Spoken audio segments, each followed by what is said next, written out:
Break के बाद आप सभी का फिर से स्वागत है देश के सबसे आधुनिक और अलग खेती के शो मंडी.com में। हम इसे खेती का सबसे आधुनिक और अलग शो क्यों कह रहे हैं, ये हमारी आज की कहानी देखकर आपको समझ में आ जाएगा। खेती के सिकंदरों की खोज में हम देश के हर हिस्से में जा रहे हैं। आज हम पहुंच गए हैं नासिक के दिंडोरी के एक आश्रम में, जहां खेती किसानी से जुड़े अनोखे प्रयोग होते हुए आप देखेंगे।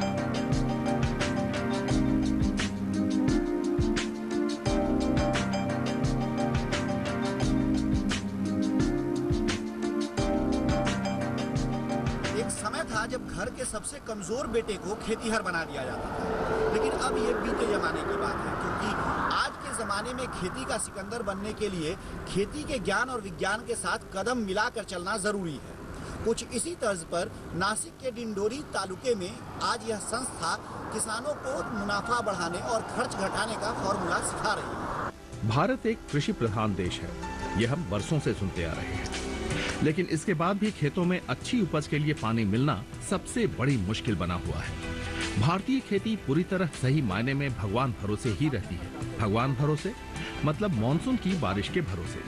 और जो किसान सिर्फ बारिश के भरोसे खेती करते हैं, उनका हाल बेहतर शायद ही हो पाता है। इसलिए जब हम ढिंडोरी के इस आश्रम में पहुंचे, तो खेती पर ढेर सारे काम कर रहे इस आश्रम में सबसे सुखद प्रयास हमें जल संरक्षण पर ही देखने को मिला। यहाँ पर रेन हार्वेस्टिंग का पूरा एक मॉडल जैसे ही बना है। यहाँ पर अलग अलग हमारा जो सेक्शंस है, हमारा निवास स्थान है, शेड से गौशाला का शेड से प्रशिक्षण शेड से, और सबको हमने कनेक्ट करके एक 8 इंच के पाइप से इधर डायरेक्टली पॉन्ड्स में वो ग्रेविटी के हिसाब से यहाँ पर लाइन डाली है। तो करीब एक साल में 1 करोड़ लीटर पानी रेन वाटर हार्वेस्टिंग से इस पॉन्ड में आता है। 25 लाख लीटर का ये उसकी कैपेसिटी है। ये पूरा भरने के बाद अलग जगह पर हमारा एक पॉन्ड है, उसमें हम ये शिफ्ट करते हैं। तो 2.25 करोड़ लीटर का पॉन्ड से उसमें हम शिफ्ट कर लेते हैं।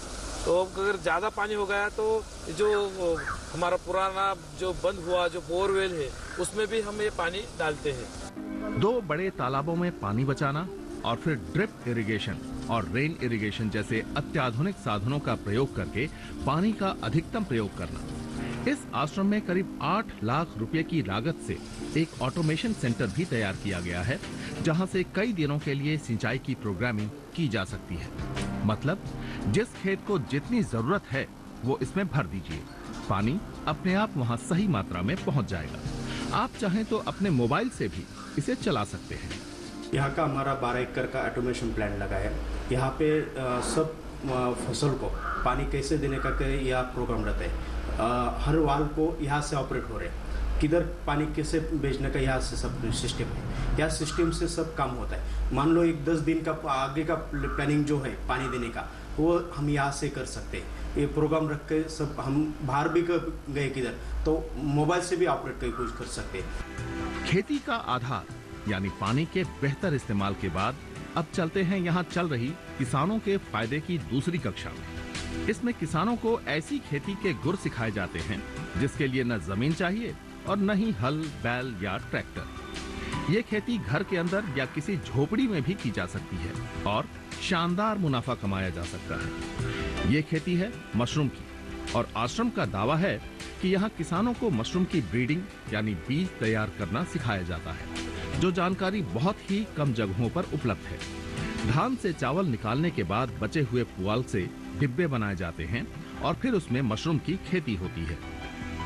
ये जो डिंगरी के सीड्स है, वो उसका प्रोडक्शन, सीड्स का प्रोडक्शन और मशरूम का प्रोडक्शन हम लोग दोनों भी ये ट्रेनिंग के तौर पर यहाँ से सिखाते हैं।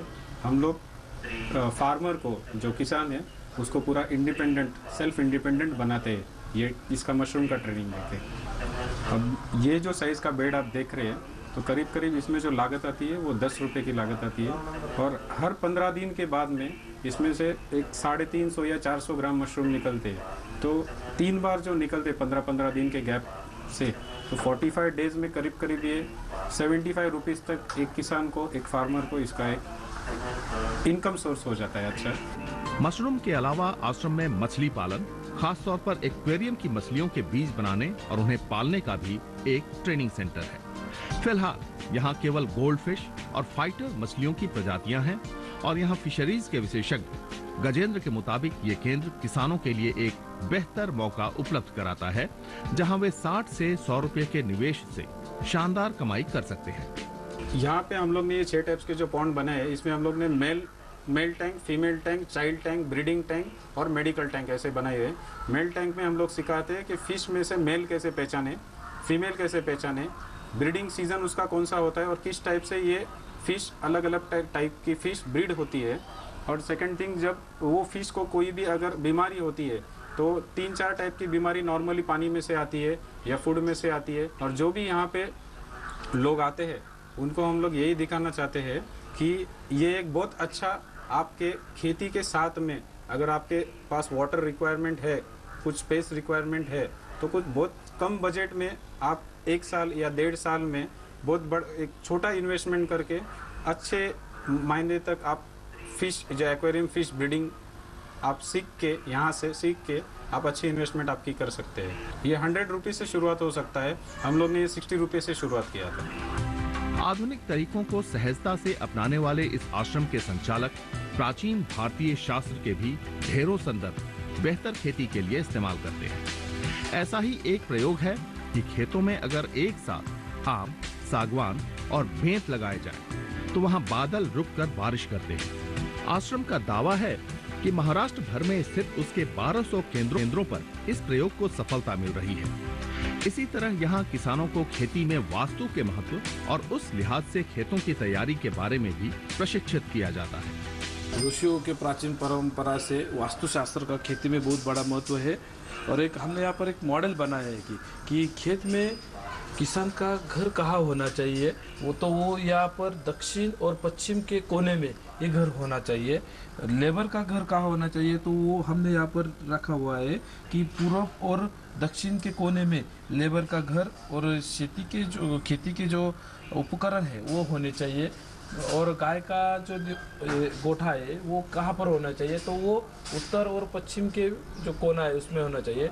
और एक पूरा खेती का जो स्लोप है वो पूर्व या उत्तर की तरफ होना चाहिए, क्योंकि हमारे यहाँ पर नैऋत्य मानसून से बारिश होती है, तो बारिश का पानी पूर्व या उत्तर की तरफ जाएगा तो खेती के लिए वो अच्छा रहता है।